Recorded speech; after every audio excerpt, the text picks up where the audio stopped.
And then you see the comparison here. Just look at the far right. This was yesterday. Look at that bottom foot. Looks so much more explosive. The mechanics are fluid and in sync. But just look as he comes down the leg kick. The bottom foot exploding off of the mound. And just look how much smoother the mechanics are. The far right, you still have the leg kick, the big leg kick on all three. But on the most recent start where he's throwing 100 and he's getting 100.6 miles per hour on the velo, just look how much more fluid and smoother it is getting down into his delivery and getting towards the plate. It's not as robotic. It's not as clunky. It's just smooth and fluid, and he gets right down into it quicker. That knee is down closer to his hip, and just look at the far left, the 92.3 mile per hour. When he is making his delivery, that left side is just opening up a little more, and it's a little more east and west. When the one to the far right, it's a little more vertical. You're seeing him just stay vertical, staying towards the plate. On the left side, you see a little bit all over the place, and he has that hop on the far right one. So just look how he lands it smooth, and you're just seeing the Roki Sasaki that we saw in Japan. This is amazing. Look at how high, too. He gets his leg kick higher as well. On the far right, the leg kick is at its highest. I mean, it's close to the first one, but it's higher. And the release point, as he's going down, he's just getting into it quicker. The leg is a little more in sync with the top half. So things are just in sync for Roki. Here's Roki on the 2-2 fastball, gets him swinging. Here's a 0-2, gets him swing with a cutter. Just look at how much better the mechanics look. Splitter away. I mean, this stuff was just playing up. Fastballs in the zone, triple-digit heat. Getting hitters to look at strikes. Dotting heaters on the inside corner. Another splitter away. Is a 1-2. Take strike 3. Something has changed with Roki Sasaki this week. And just texting with scouts and people down at Oklahoma City, what I've been told is they have not changed his mechanics dramatically, but they have tightened up his mechanics. And there's a consistency to his mechanics. And another thing, too, is the stamina has gone up. And there's been conditioning and working out and just getting himself in a really good place to where he can handle starts. And it'd be one thing if he was just having success. It'd be one thing if he was just getting 8 strikeouts in 4 2/3 innings. But it's the velocity, how it's trended up. We have not seen him throw this hard, this consistently all year. This is the Roki Sasaki that we went crazy for, that I was doing a shoey for, that we made a t-shirt for saying Roki of the year. We might need to take the 90% off discount on those shirts and put them back to full price, because this is the Roki Sasaki that Andrew Friedman said has the potential to be, and I quote, the best pitcher on the planet. This is the Roki Sasaki that has made it clear to them that he wants to be the best pitcher on the planet. He went 4 2/3 innings. He did have a couple walks. He hit a batter. He gave a single and a double late in that start. But the velocity, the way it trended, 98.3 miles per hour. That's what he averaged on his heater. He topped out at 100.6 miles per hour, and he threw it for strikes that got 5 swings and misses. So that has been missing. It's not just the velocity, it's the ability to get swing and miss with that fastball. So if you're out there saying, wait, D-Mac, yeah, he was good until the 5th inning. He was good until he couldn't get a final out. So, I mean, should we really be that high on him? I see a quote saying, D-Mac, Roki is brokey. I see that here. Well, guess what? Last time I checked, if you're coming out of the bullpen, you don't go 5 innings. You don't go 4 innings. You don't go 3 innings. You go 2 innings, 1 inning. And I think right now, what Dave Roberts says about putting together a postseason rotation, a postseason bullpen, he doesn't say, give me the lefties, give me the righties, give me this guy for this situation, that situation. He says, give me the very best 14 pitchers, of course, when you include Shohei Ohtani. And Roki Sasaki, if he's pitching like this, the fact that he has this upside, the fact that there's really no familiarity with opposing hitters going against him, and the fact that he will not have to go multiple innings and make big starts and be the guy you count on in game 1 or game 7 or anything like that, I think that Roki Sasaki, if he comes up and he pitches well and he looks good against big league hitters, I think he should be under strong consideration to make this postseason roster, even if it means not having a guy on there that you originally planned to at the beginning of the year. Let me ask you this. Who would you rather have? Kirby Yates splitter or Roki Sasaki's ghost fork? Who would you rather have? 96, 97 or 100 to 102? I think it's a no-brainer at this point.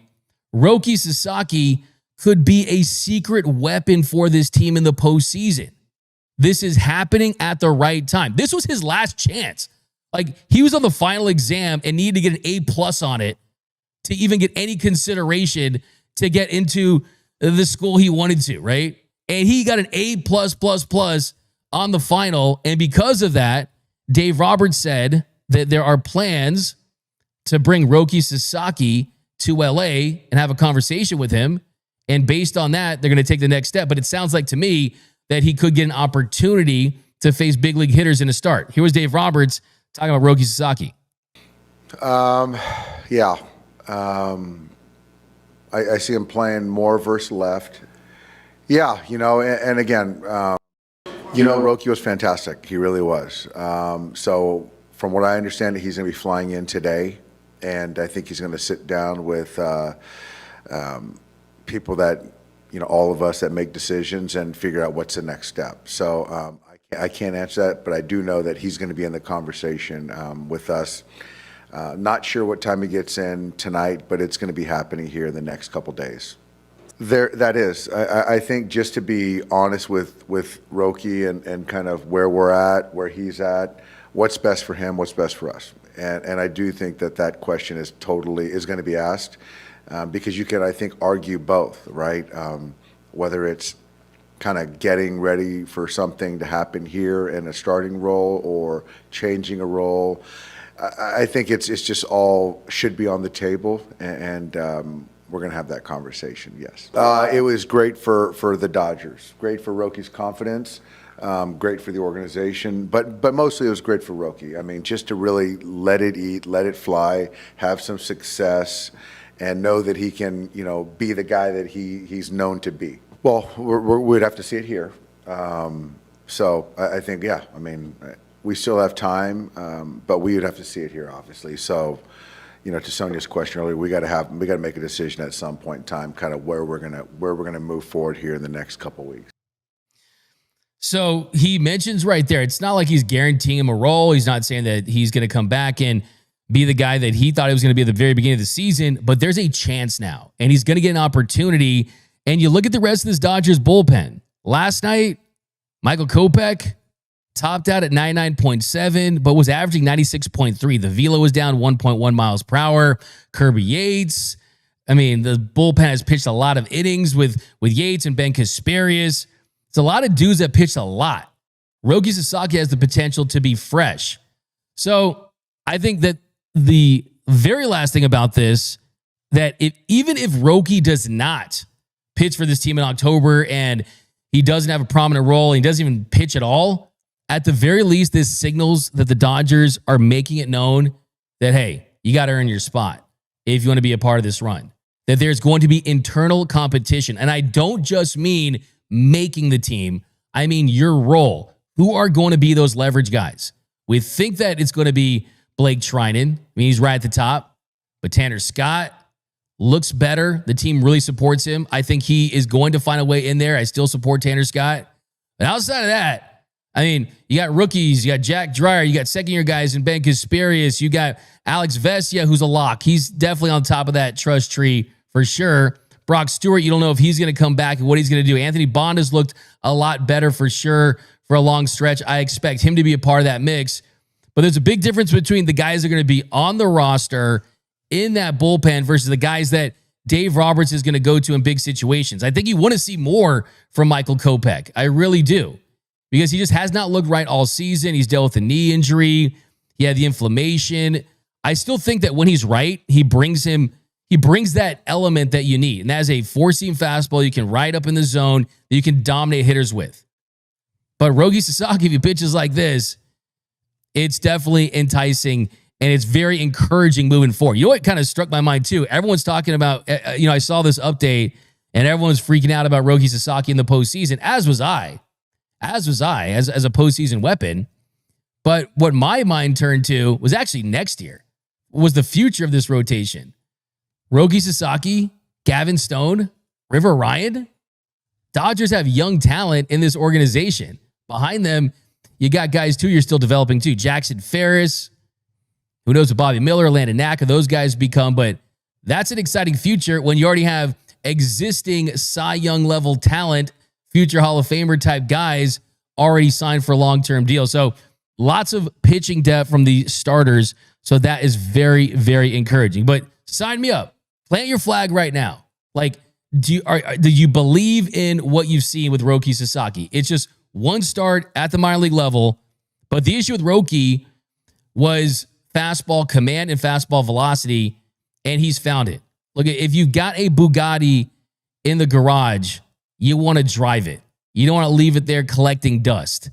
And when you got velocity like that, a special ghost fork like that, unfamiliarity is a lot. He came here for a reason, right? You're going to leave him off a postseason roster when he's a guy who could be the best pitcher in the league, give him some valuable experience. So I'm all in on the Roki Sasaki turnaround. Like this is one of the, and I'm not going to spend a lot of time on this, but that's one of the absolute subplots of this team. One of the themes of this team is all of these players, save for Shohei Ohtani and really Will Smith and Yamamoto, have had these incredible turnarounds. Mookie, Freddie, Muncy, Pajes. I mean, just so many examples. Guys dealing with injuries, guys coming back.